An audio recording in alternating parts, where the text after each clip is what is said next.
بسم اللہ الرحمن الرحیم۔ گمنام ایرو کے معزز ناظرین، السلام علیکم۔ آئیے چلتے ہیں کہانی کی طرف۔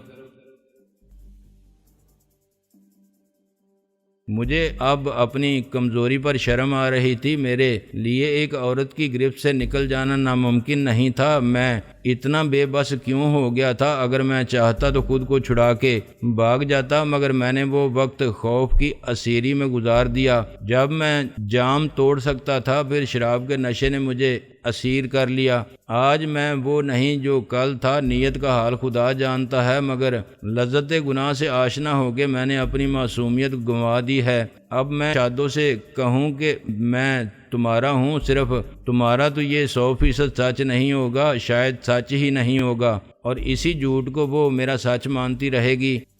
بیگم صاحبہ نے کہا، کس سوچ میں گم ہو؟ آخر ناشتہ کرو۔ میں نے چونک کے کہا، جی آپ چائے بنائیں۔ ناصر، ایک بات پوچھوں؟ انہوں نے کچھ دیر بعد کہا۔ میرا لقمہ حلق میں اٹک گیا۔ پوچھئے۔ کیا واقعی تم اس لڑکی سے بہت محبت کرتے ہو جو ایک فقیرنی ہے، اتنی کہ اس کی خاطر تم سب کچھ چھوڑ سکتے ہو؟ میں نے اقرار میں سر ہلایا۔ بات کچھ ایسی ہی ہے۔ ایسی کیا بات ہے اس میں؟ کبھی تم نے سوچا؟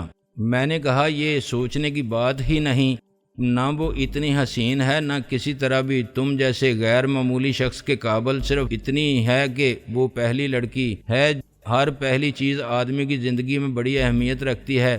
کالج میں پہلا دن، پہلی ڈگری، پہلا عشق اور پہلی کار یا پہلا اپنا گھر۔ بعد میں جذبات بدل جاتے ہیں تو بہت سی باتیں جذباتی حماقت لگتی ہیں۔ ضروری نہیں کہ سب کے جذباتی تجربات کا حال ایک ہو۔ انہوں نے ایک ٹھنڈی سانس لی۔ خدا کرے کہ ایسا ہو، مگر ناصر، جتنا میں تمہیں جانتی ہوں، اس سے مجھے یقین نہیں آتا کہ تم کہیں رک بھی سکتے ہو۔ مقصد کے حصول تمہارے لیے مشکل نہیں ہوگا، لیکن وہ مقصد منزل نہیں بن سکتا۔ کوئی جذبہ، کوئی عورت، کوئی کاروبار تمہاری پیش قدمی کی راہ میں حائل نہیں ہو سکتا، کیونکہ تم قناعت پسند نہیں ہو، تم حد سے زیادہ جذباتی ہو۔ میں نے کہا، کیا یہ خامی ہے میری؟ نہیں، بہت بڑی خوبی ہے، بس کہیں یہ ضائع نہ ہو جائے۔ اور دیکھو، میری نیک خواہشات ہمیشہ تمہارے ساتھ ہوں گی۔ کبھی کوئی مشکل ہو جو میری مدد سے دور ہو جائے تو مجھے اجنبی مت سمجھنا، پھر آ جانا میرے پاس۔ میں واپسی کا قائل نہیں ہوں، میں آج چلا جاؤں گا۔ اس کا یہ مطلب نہیں کہ ہم پھر نہیں ملیں گے۔ ان کی آنکھوں میں آنسو آ گئے۔ میں ایک بد نصیب عورت ہوں، کوئی مجھے اچھا نہیں سمجھتا، مجھ سے دوبارہ ملنا پسند نہیں کرتا۔ ایسا نہیں ہے بیگم صاحبہ، آپ نے مجھے جو خود اعتمادی دی وہ کوئی اور نہیں دے سکتا تھا۔ تمہیں اور کسی چیز کی ضرورت ہے؟ پیسے ہیں تمہارے پاس؟ میں نے کہا، آپ تو جانتی ہیں 2.25 لاکھ روپے میرے اکاؤنٹ میں ہیں۔ پھر ہم ایک بوجھل خاموشی کے حصار میں چائے کے کپ سامنے رکھے بیٹھے رہے۔ اس جمود کو ٹیلی فون کی گھنٹی نے توڑا۔ ملازم نے مجھے فون کا ریسیور تھمایا اور بولا، راول پنڈی سے ہے، کوئی پتہ نہیں نام کا۔ میں نے ریسیور لے لیا۔ اب جاتے بھی ہو کہ جاتے جاتے میں تمہاری بتیسی نکال کے تمہاری ہتھیلی پر رکھ جاؤں؟ وہ ڈر گیا اور گھبرا کے بھاگ گیا۔ دوسری طرف سے رئیس نے کہا، ابے یہ کیا ہے؟ میں نے تو کچھ بھی نہیں کیا۔ میں نے کہا، یار معاف کرنا، میں تجھ سے نہیں کہہ رہا تھا۔ وہ مجھے ابھی ملا ہے، تیرا فون نمبر رانجھا رات کو بھول گیا تھا۔ وہ بولا، یار تو ہے کہاں؟ یہ مت پوچھ پیارے، تیرا عشق ہمیں بہت مہنگا پڑا۔ کیوں، کیا ہوا؟ تو ٹھیک تو ہے نا؟ بس یار زندہ ہوں، یہی کافی ہے، ورنہ اس سالے نے تو کوئی کسر نہیں چھوڑی تھی مجھے گو وینٹ گون کرنے میں۔ مجھے اس کے لہجے سے اذیت کا احساس ہو رہا تھا۔ کیا وہ میرے بارے میں پوچھ رہا تھا؟ ہاں، مگر اپن بھی ہو گئے پتھر کے۔ لو بیٹا، اب جوتے مارو۔ ڈنڈے یا سریے، بت ٹوٹ سکتا ہے، بول نہیں سکتا۔ یار مجھے سخت افسوس ہے۔ وہ زبردستی ہنسا۔ افسوس کیا پیارے، ایسا تو ایک دن ہونا تھا۔ ہم بھی جانتے تھے، تو بھی جانتا تھا۔ میں نے اپنے دل میں اضطراب اور بے چینی کو کسی ہشت پا کی طرح پنجے گاڑتے محسوس کیا۔ رئیس، اس کے بارے میں کچھ نہیں بتایا تو نے؟ اس نے معمولی سے توقف کے بعد کہا، بتانے کو کیا ہے یار، کیا تو خود اندازہ نہیں کر سکتا؟ میں نے کہا، اچھا میں آتا ہوں۔ آجا، سب فون پر تو نہیں بتایا جا سکتا۔ میں نے رانجھا کو بتا دیا ہے، وہ تجھے لے آئے گا میرے پاس۔ میں نے کہا فکر مت کر رئیس، میں 1 گھنٹے میں آتا ہوں۔ اس سے زیادہ کہنے کی گنجائش یوں بھی نہیں رہی تھی کہ ڈاکٹر صاحب آ گئے تھے۔ انہوں نے بریف کیس ایک کرسی پر رکھا اور دوسری پر خود بیٹھ گئے۔ بھائی بیگم ناشتہ کرا دو، بڑی تھکن ہو رہی ہے۔ بیگم صاحبہ نے کہا اب آپ اسپتال جائیں گے؟ اور کیا چھٹی لے کے گھر بیٹھ جاؤں؟ انہوں نے ابھی تک مجھ سے بات نہیں کی تھی۔ آج اسپتال میں بھی ایمرجنسی ہے، کل ایک حادثہ ہو گیا تھا، زخمی لائے گئے ہیں۔ میں نے کہا ڈاکٹر صاحب میں کچھ کہنا چاہتا تھا۔ فرمائیے۔ انہوں نے ٹائی کی ناٹ ڈھیلی کی۔ مجھے معلوم ہے آپ بہت ناراض ہیں اور مایوس ہیں مجھ سے، میں آپ کی توقعات پر پورا نہ اتر سکا۔ بھائی غلطی تو ہماری ہوئی نا کہ توقعات وابستہ کر لیں۔ زمانہ ایسا ہے کہ اولاد نہیں سنتی ماں باپ کی۔ ان سے بحث میں مزید تلخی پیدا ہونے کا امکان تھا۔ میں نے بات کو مختصر کیا، میں جا رہا ہوں مگر میں آپ کا بہت احسان مند ہوں۔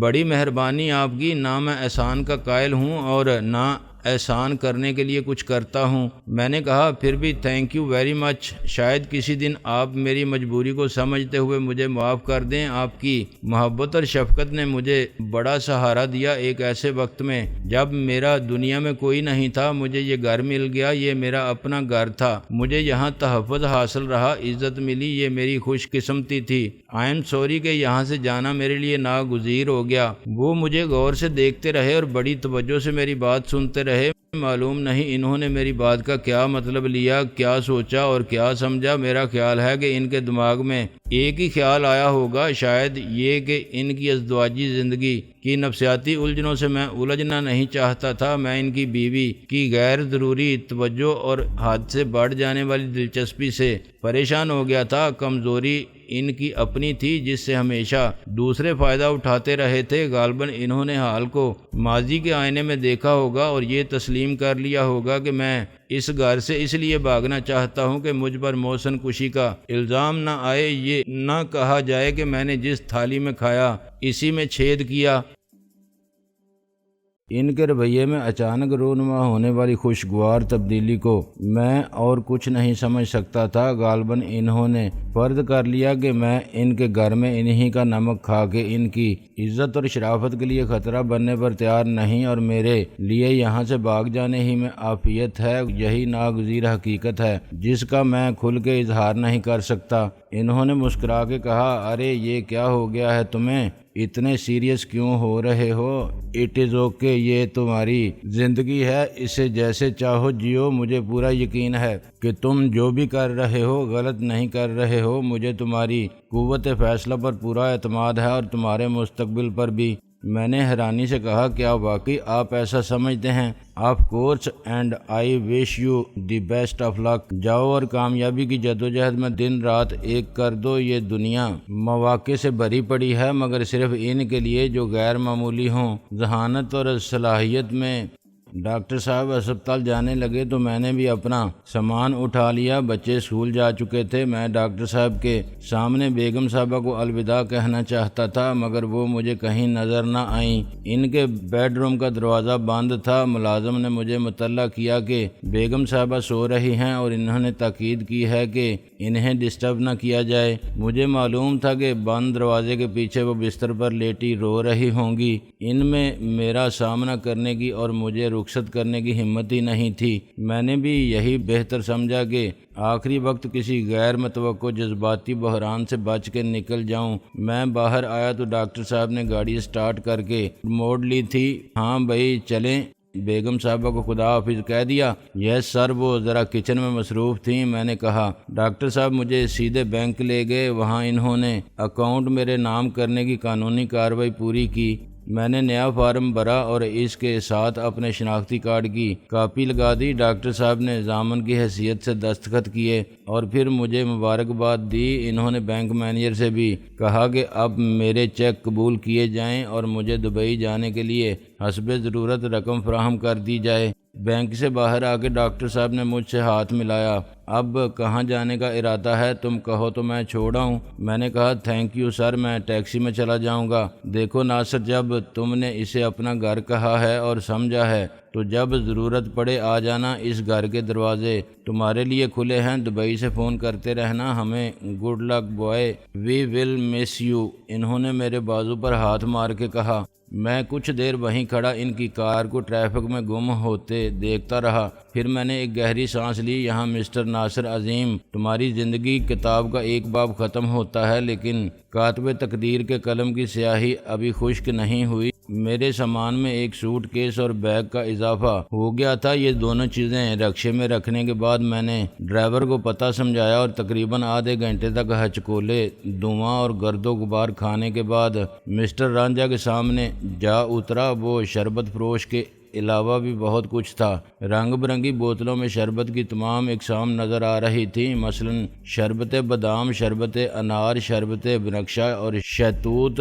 پھلوں کے خواص پر تحقیق کے بعد انہوں نے بیجوں پر ریسرچ کی تھی اور تربوز سے کریلے تک درجنوں اقسام کے بیج ان کے خزینہ حکمت میں دستیاب تھے۔ چنانچہ اب وہ تقریباً تمام امراض کا شربتی علاج کر سکتے تھے اور مریض کی حالت کے پیش نظر خود ہی طے کرتے تھے کہ اسے کتنے بیجوں کا سفوف کس قسم کے مرکب شربت میں ملا کے دیا جائے۔ میں کچھ دیر اس بینچ پر بیٹھا جس پر ایک سفید ریش بزرگ عصا تھامے اپنے عزائے رئیسہ کی جملہ شکایت کا دفتر کھولے بیٹھے تھے، اور مسٹر رانجھا کسی حکیم حاذق کی طرح شکایت کے لیے کسی نہ کسی مرتبان سے کوئی بیج نکال کے ایک کنڈی میں ڈالتے جا رہے تھے۔ بالآخر شکایت تمام ہوئی اور مسٹر رانجھا نے تمام بیج کنڈی میں رگڑ کے اس گلاس میں ڈالے جس میں مختلف شربت جمع ہو گئے تھے۔ اس مکسچر کو انہوں نے کچھ پڑھ کے 3 بار دائیں سے بائیں گھمایا، پھر کچھ اور کر کے 3 مرتبہ مخالف سمت میں۔ بزرگوار نے اسے حسب ہدایت ہر بار قل ہو اللہ پڑھ کے ایک ایک گھونٹ پیا۔ میں نے بڑے صبر کا مظاہرہ کیا تھا، مگر اب مجھے یہ پریشانی لاحق تھی کہ کہیں شربت ختم کرتے ہی بزرگوار کے سامنے فرشتہ اجل نہ آ دھمکے کہ بزرگوں شربت اکثیر ہے مگر sorry your time is over. جب وہ عصا کے سہارے لڑکھڑاتے اور لمبی لمبی ڈکاریں لیتے رخصت ہو گئے تو مسٹر رانجھا نے کہا ابھی تو نہیں جا سکتے جی، میں آپ کے ساتھ شام کو چلیں گے، میرا مطلب ہے رات کو، یہ ٹائم ہے اپنے دندے کا۔ غصے سے میرا برا حال ہو گیا، پھر اتنی دیر سے کیوں رکھا تھا مجھے؟ لو جی آپ خود ہی بیٹھ گئے تھے تو میں کیا اٹھا دیتا؟ جلدی ہے تو پتہ سمجھ لو اچھی طرح، اللہ کرے آپ کا اندازہ ٹھیک ٹھاک مل جائے۔ سانس چل رہی ہو، ویسے امید کم ہے، بڑی پھینٹی لگائی ہے جی۔ کس نے مارا ہے اسے؟ او جی یار دوست تو ہو نہیں سکتے، دشمن ہی ہوں گے۔ اچھا تم پتہ سمجھاؤ، میں نے بنا کے کہا۔ خلاف امید پتہ تلاش کرنے میں مجھے زیادہ دیر نہیں لگی۔ پہلا ہی شخص جس سے میں نے پتہ پوچھا مسٹر رانجھا کی 7 پشتوں کے کرتوت بھی جانتا تھا۔ اس نے کہا وہ پاگل دا پتر جو شربت بیچتے بیچتے حکیم تھے، ڈاکٹر بن گیا ہے، اپنے آپ کو مسٹر رانجھا کہلاتا ہے۔ چلو چنگا ہے، اس کی ہیر بھی دیکھ لینا، بس ذرا مضبوط دل رکھنا۔ وہ کہہ مار کے ہنسا اور مجھے ہیر رانجھا کے گھر کا راستہ دکھا دیا۔ وہ ایک کچی تنگ اور غلیظ گلی میں کھنڈر جیسا مکان تھا۔ گلی وہاں کے معصوم اور قوم کے نونہالوں کے لیے پلے گراؤنڈ بھی تھی اور دن دہاڑے ایک اوپن ایئر لیٹرین بھی، جسے ایک مستقبل کا معمار اس وقت بھی استعمال کر رہا تھا۔ قریب ہی دروازے میں بیٹھی ہوئی ایک عورت اسے ممتا بری نظروں سے دیکھتے ہوئے اپنی پڑوسن کو ایک شرمناک عشق کی واردات کا آنکھوں دیکھا حال مزے لے لے کے سنا رہی تھی۔ چند قدم آگے ایک ناقابل یقین حد تک موٹی اور سیاہ رو عورت نے ہنگامہ برپا کر رکھا تھا۔ وہ اتنی موٹی تھی کہ جامے میں نہ سمانے والی بات اپنی جگہ مجھے ایسا لگ رہا تھا کہ وہ گلی میں سے گزرے تو سامنے سے آنے والا کوشش کے باوجود بچ کے نہیں نکل سکتا۔ وہ دیوار سے لگنے کے باوجود دب کے چپٹا ہو جائے تب بھی الزام آتا ہے کہ حرامی عورتوں سے ٹکراتا ہے۔ راہ چلتے اسے ریورس گیئر میں الٹے پاؤں چل کے خاتون کو راستہ دینا پڑتا ہوگا۔ وہ کسی بد ذات نامراد کی اس اشتعال انگیز کارروائی پر پھٹنے کے قریب تھی جو مسلسل ہر رات ہو رہی تھی اور جس کا نمونہ عین اس کے دروازے پر موجود تھا۔ شرارت کرنے والا بد ہضمی کا شکار بھی لگتا تھا۔ شاید اس سے لڑنے والی خاتون نے دوران گفتگو اپنے میاں کا پیٹ خراب ہونے کا ذکر کیا تھا کہ وہی ملزم قرار دے دیا گیا تھا۔ خاتون اول یہی مسٹر رانجھا کی ہیر تھی۔ میں قدرت کی ستم ظریفی پر مسکرا بھی نہیں سکتا تھا۔ مسٹر رانجھا تقریباً ڈانچہ تھے اور ایکس رے کی طرح نظر آتے تھے۔ ہیر کو دیکھ کر اونٹ کے منہ میں زیرے کی مثال ذہن میں آتی تھی۔ اتنی وسیع و عریض ہیر کے لہیم شہیم وجود میں رانجھا بھی ایسے ہی کھو جاتا ہوگا، اور خود اصل ہیر کی روح کو کتنا صدمہ ہوگا کہ اس کی رومانی داستان پر اتنی فلموں کے بعد اس کے نام کی کیسی مٹی پلید ہو رہی ہے۔ میرے سوال پر جنگ میں وقفہ آ گیا۔ اس نے مجھے میرے سوٹ کیس اور بیگ کو غور سے دیکھا۔ کیا کام ہے تمہیں رئیس سے؟ رئیس تو تم لگتے ہو، وہ تو اتنا غریب ہے کہ مر رہا ہے مگر علاج نہیں کرا سکتا، اوپر سے آگے ہو تم مہمان بن کے۔ اس نے ہاتھ سے لکڑی کے ایک زینے کی طرف اشارہ کیا جس پر چڑھنا سرکس میں کام کرنے والے کے لیے بہت آسان ہوتا۔ میرے لیے وہ پل صراط کی طرح تھا۔ میں کسی بھی مرحلے میں پھر وہیں پہنچ سکتا تھا جہاں سے بلندی کا سفر شروع کیا تھا۔ رئیس کا کمرہ 4 دیواروں اور ایک ٹین کی چھت پر مشتمل تھا۔ وہ تقریباً اندھیرے میں پڑا ہوا تھا۔ مجھے دروازے میں دیکھ کے وہ بولا، ابے آجا، ادھر باہر سے آیا ہے نا، اس لیے کچھ نہیں دکھائی دے گا ابھی۔ میں نے سوٹ کیس اور بیگ رکھ دیا۔ لائٹ نہیں ہے کیا؟ ہے پیارے، مگر صرف رات کو جلانے کی اجازت ہے۔ میں نے کہا، ایسی کی تیسی اجازت کی سوئچ کہاں ہے؟ لائٹ جلانے کے بعد میں نے اسے دیکھا۔ بظاہر وہ ٹھیک ہی لگتا تھا۔ اس کی ہڈیاں سلامت تھیں اور وہ زخمی بھی نہیں تھا، مگر اس کا جوڑ درد کر رہا تھا۔ پاؤں کے تلوے سوجے ہوئے تھے اور وہ بیٹھ نہیں سکتا تھا۔ میٹھی مار لگائی ہے سالوں نے، اس نے میرے سوال کے جواب میں کہا۔ رات بھر پلپلا کر دیا۔ شاہ جی نے صاف کہہ دیا تھا کہ یہ نہ بتائے تو اس کی لاش سے پوچھنا، مگر اپنی کچھ پرانی یاری کام آ گئی۔ اچھے لوگ بھی ہوتے ہیں پولیس میں۔ تھانے دار نے میری بات سنی اور مجھے فرار کرا دیا۔ کیا یہاں نہیں آ سکتا شاہ جی؟ میں نے کہا، نہیں یار، تھانے دار نے اسے بتا دیا ہوگا کہ بندہ تفتیش کے دوران میں ہی گو وینٹ گون ہو گیا۔ اس نے کہا تھا مجھ سے کہ پھر نظر مت آنا ورنہ سچ مچ غائب کر دوں گا۔ اسے یقین آ گیا تھا کہ واقعی تیرا پتہ ٹھکانہ نہیں معلوم۔ اس میں جھوٹ بھی کیا تھا؟ میں نے کہا، جھوٹ سچ ان کے ماننے کی بات ہے پیارے۔ اس سے پہلے والا تھانے دار تو یہی کہتا تھا کہ تیرا جگری یار اور تجھے پتہ نہیں وہ کہاں رہتا ہے، بچائے گا خود نہیں بچے گا صبح تک۔ میں نے دکھ سے کہا، بات اس کی بھی غلط نہیں۔ آج کل کون کسی کا ایسا یار ہوتا ہے کہ جان دے دے مگر پتہ ٹھکانہ نہ بتائے؟ تجھے کچھ پتہ ہے شادوں کا؟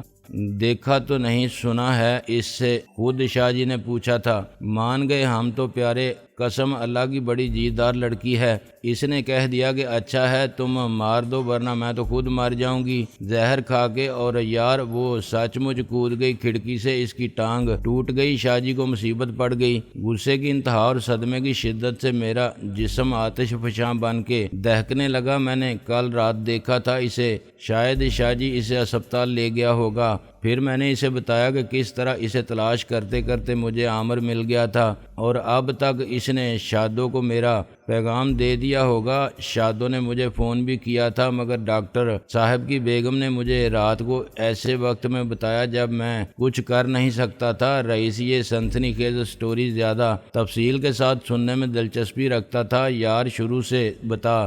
میں نے کہا، کیا بتاؤں یار، وہ تو چمٹ گئی بلا کی طرح۔ صبح جان چھوڑی اس نے تو میں نکل آیا۔ ابھی ساری رات کی بات سنانے کا ٹائم نہیں ہے یار، میں کیا خاطر تواضع کروں تیری؟ ٹھیک ہوتا تو چلتے کہیں باہر۔ میں اٹھ کھڑا ہوا، تو لیٹا رہ آرام سے، میں نے کہا، مگر پھر مجھے خیال آیا کہ رئیس کو اس طرح چھوڑ کر جانے میں خطرہ ہے، بلکہ ایسا کر تو چل میرے ساتھ، میں اٹھا کے لے جاؤں گا اگر تو خود نہیں چل سکتا۔ اب ایسا بھی نہیں، آخر یہاں بھی گرتا پڑتا آ گیا تھا، مگر میں تجھے اسپتال لے کر جاؤں گا، پہلے تو فکر مت کر، سب مجھ پر چھوڑ دے، یہاں تو محفوظ بھی نہیں ہے۔ اللہ نے چاہا تو آج ہی میں بندوبست کر لوں گا کسی مکان کا، کل پرسوں تک شادو بھی آ جائے گی، اس کے بعد ہم مل کے سوچیں گے کہ کیا کرنا ہے۔ رئیس کو میں سہارا دے کر لے گیا، ہیر کو میں سمجھا دیا کہ اس کا سامان ابھی یہیں رہے گا، رئیس کے ہسپتال لے جا رہا ہوں، کرائے کے واجبات وغیرہ کا حساب میں آ کے کروں گا۔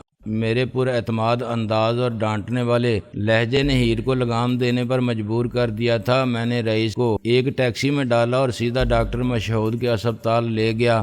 آدھے گھنٹے بعد میں پھر ان کے سامنے تھا۔ وہ کچھ حیران ہوئے، بھئی یہ کیا لوٹ کے بدھو؟ میں نے کہا، بدھو جیسے آپ نے ہی کہا تھا کہ جب ضرورت ہو آ جانا، یہ میرا دوست ہے، اسے پولیس نے خواہ مخواہ آوارہ گردی کے الزام میں پکڑ کے مارا، اس کی صورت پر مت جائیے، یہ بہت شریف آدمی ہے۔ انہوں نے سر ہلایا، اچھا تم کہتے ہو تو مانے لیتا ہوں، اس کو دیکھتا ہوں۔ میں نے کہا، ڈاکٹر صاحب اسے داخل کر لیں 1-2 دن کے لیے پلیز۔ میری عاجزانہ درخواست کے بعد وہ خاموش ہو گئے۔ انہوں نے ایک وارڈ بوائے کو بلا کے حکم دیا، اس مریض کو جنرل وارڈ میں لٹا دو اور اس کے ٹیسٹ وغیرہ کراؤ، اور سلپ بنا کے دیتا ہوں نام کی۔ کیا نام ہے تمہارے دوست کا بھائی؟ میں نے کہا، فقیر محمد ولد امیر محمد، عمر 24 سال۔